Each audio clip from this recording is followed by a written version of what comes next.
Trench warfare in World War I froze the front lines, forcing armies to face the dangers of crossing no man's land to try and rout the enemy from their positions, suffering untenable casualties. In response, militaries began developing armored tracked vehicles that could maneuver through the battlefield. At the Battle of the Somme in September 1916, the British deployed the Mark I, forever changing warfare. The Mark I had a rhomboid hull of hardened steel plates with tracks running along the machine's entire frame. The running track allowed the Mark I to bridge large trenches, negotiate craters, and climb obstacles. The crew included 8 men, 2 drivers, 2 who controlled the gears of each track, and 4 gunners. Inside the Mark I, it was virtually pitch black. With the engine in the same compartment as the crew, the heat, noise, and exhaust fumes were almost unbearable. The first French tank was the Schneider Ca1, but it wasn't much more than an armored box on a tractor chassis.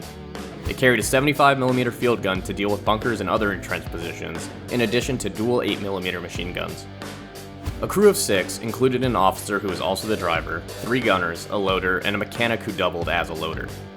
The first Ca1s were used April 16, 1917, when 132 tanks were engaged in the Nivelle offensive. The result was a disaster, as the rough terrain was too much for the tank tracks.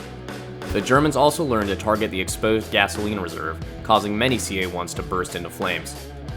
In 1917, the French also developed the Saint Chamon, the most heavily armed of the new Allied tanks.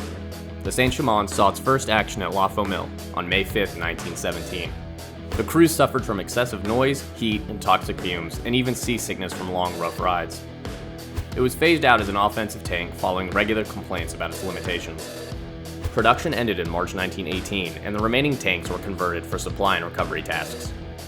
German High Command was skeptical of tanks, which they felt could be defeated with special bullets and artillery.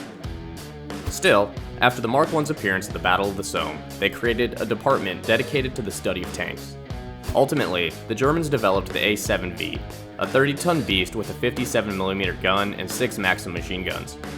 By March 1918, the first A7Vs were ready and deployed during an attack on the St. Quentin Canal.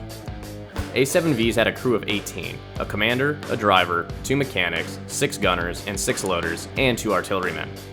The most influential tank to come out of World War I was the French Renault FT, the first to utilize a fully rotating turret. First used in May 1918, the Renault FT had a crew of only 2, a driver and a commander who also operated the turret. Inside, deafening noise made communication between the crew practically impossible, so they used a kicking code.